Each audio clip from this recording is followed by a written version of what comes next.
வணக்கம். திமுகவை தெரிக்க விட்ட பிஜேபி.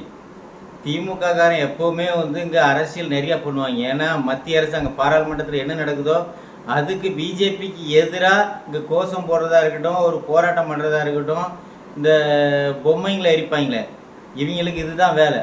ஆனால் இன்னைக்கு என்ன நடந்துச்சு? நேற்றைக்கு தர்மேந்திர பிரதாவுடைய பொம்மையை எரிச்சானுங்க. உருவ பொம்மையை எரித்து பெரிய போராட்டம், திமுக காரன் தான் பெரிய பிடிங்கின்னு பண்ணானுங்க. ஆனால் இன்னைக்கு ஸ்டாலின் அவர்கள் பொம்மையை எரித்து அவரை செருப்பால் அடித்து செருப்பு மாலை போட்டு கொங்கு மண்டலத்துலேயும் சரி தென்காசிலையும் சரி எல்லாம் இங்கே இருக்கக்கூடிய ஸ்டாலினுக்கு முழுக்க முழுக்க சிறப்பான மரியாதை பிஜேபியில் செஞ்சாங்க. இதே போல தான் இனிமே பிஜேபியும் செய்வாங்க. ஏன்னா இது வரைக்கும் பிஜேபி அரசியல் பண்ணல, மக்களுக்கான ஒரு நல்லத கருத்துக்களை எடுத்து சொல்லணும்னு தான் சொல்லிகிட்டே இருந்தது. ஆனால் இப்போ அரசியலும் பண்ணணும், மக்களுக்கான ஏதாவது தேவைன்னா அதையும் பேசணுன்றதுக்காக இதே போல் வேலையை பிஜேபிலையும் இறங்கி செய்ய வேண்டியதாகிடுச்சு. இது திமுக காரன் நம்மளை தூண்டி விட்டான். இல்லைன்னா நம்ம பிஜேபியில் எப்போவுமே இதே போல் தேவையில்லாத வேலைகளை செய்கிறதில்ல. அதாவது இவங்க எல்லாமே இன்னைக்கு பாராளுமன்றத்தில் எல்லாத்தையும் போராட்டம் பண்ணுறது எல்லாமே எதுக்கு? அவர் கல்வி அமைச்சர் என்ன சொல்லிட்டாரு? தர்மேந்திர பிரதாப் என்ன சொல்லிட்டாருன்னா, நீங்கள் நாகரிகம் இல்லாதவர்கள், தமிழ்நாட்டிலேருந்து வந்த எம்பிகள் நாகரிகம் இல்லாதவர்கள். நாகரிகம் இல்லாதவன் தான் திமுக காரன். நாகரிகமாவா நீங்கள் அங்கே செயல்படுறீங்க? ஃபுல்லாக எதையுமே ஒரு திட்டத்தை ஒரு மந்திரி சொல்லும்போது என்ன நீங்கள் ஏதாவது ஒன்று சொல்ல விட்றீங்களா? எதையுமே சொல்ல வர்றதில்ல. அவர் சொல்கிறத கேட்டுட்டு நீங்கள் உங்களோட கருத்தை எடுத்து வைங்க. அதுக்கு தான் நீங்கள் இங்கேருந்து அங்கே போயிருக்கீங்க. அங்கே மொத்தமாக கூடிக்கின்னு கும்மாலம் அடிச்சிக்கின்னு நக்கல் அடிச்சிக்கின்னு இங்கே என்ன நடக்குது? அங்கே பாராளுமன்றத்தில் நீங்கள் திமுக காரன் கூத்தடிக்கிற தெரியாமையா இருக்குது? நீங்கள் இங்கே சில்வெடி, அதாவது முழுக்க முழுக்க கொள்ளையடிச்சு சில்வண்டுத்தனம் பண்ணிட்டு இருக்கீங்க தமிழ்நாட்டில்.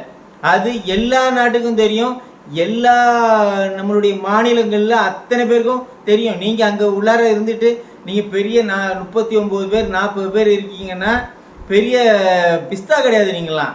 என்ன அங்கே நீங்கள் எவ்வளோ ப்ராடு கொள்ளை அடிக்கிறவங்க திமுக காரங்கன்னு சொல்லிட்டு தெரியும். 2G வழக்குலேருந்து எல்லாமே நாடே இந்த தமிழ்நாட்டில் இருக்கக்கூடிய ஊழல்வாதிகளை பார்த்துட்டு இருக்கு.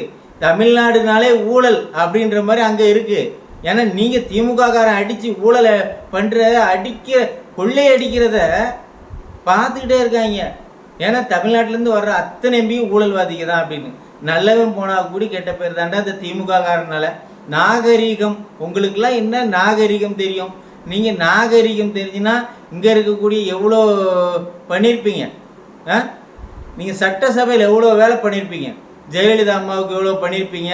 நீங்கள் எவ்வளோ அதெல்லாம் சொல்ல முடியாத அளவுக்கு நீங்கள் பண்ணியிருக்கீங்க. நீங்கள் எல்லாம் நாகரிகத்தை பற்றி பேசுகிறீங்க. ஆனால் அங்கே இருக்கக்கூடிய மத்திய அரசு மத்திய அமைச்சர்கள் என்ன பண்ணுறாங்கன்னா உங்களை மரியாதையாக தான் நடத்திக்கிறாங்க. ஏன்னா தமிழ் மக்களை அவங்க கொஞ்சம் நேசிக்கிறாங்க. அதனால் நீங்கள் மரியாதையாக போகிறீங்க, மரியாதையாக வர்றீங்க. இல்லைன்னா அங்கேயே 4 செருப்பு எடுத்து அடிச்சு அனுப்ப என்ன பண்ணுவீங்க? நீங்கள் என்னத்தை பண்ணிடுவீங்க? நீங்கள் 40 பேர் சேர்ந்து போராட்டம் பண்ண போகிறீங்க, வேறு என்ன செய்ய போகிறீங்க? இதுதான் நடக்கும்.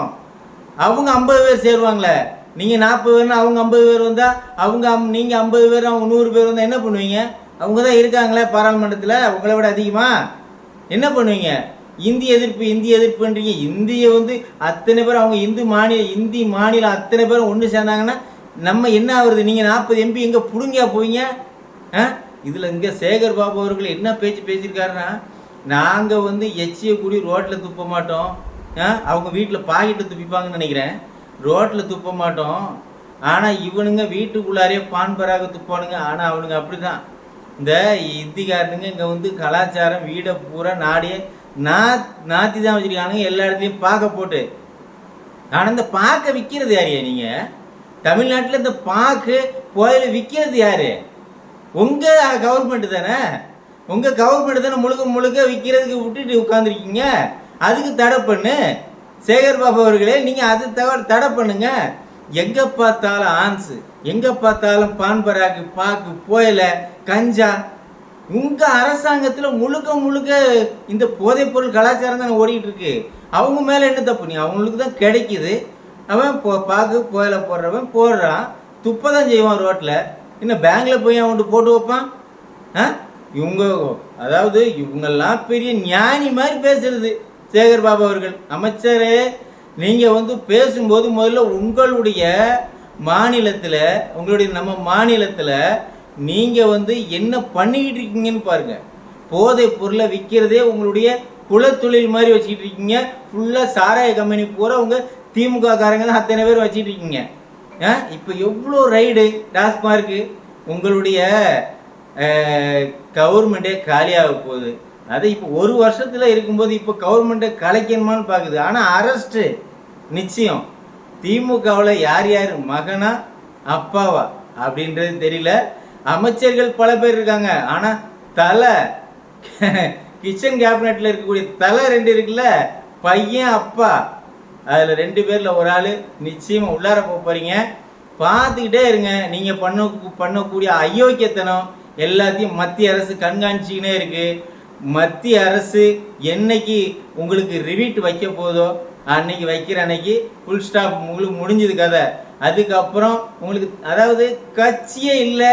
அந்த உங்களுக்கு திமுக அப்படி அந்த உதயசூரியன் சின்னம் இருக்குல்ல, சின்னத்தையே முடக்கும் அளவுக்கு நீங்கள் ஊழல் பண்ணியிருக்கீங்க. அந்த அளவுக்கு. ஏன்னா உங்கள் கட்சியே இருக்கக்கூடாதுன்ற அளவில் இங்கே ஈடி உங்களுக்கு பண்ண போகிறாங்க. நிச்சயமாக பாருங்கள், உங்கள் கட்சியே முடக்கிறாங்களா இல்லையான்னு பாருங்கள். ஆனால் தலைவர்கள் உள்ளர போவது கன்ஃபார்ம். வணக்கம், மறுபடியும் வருவோம்.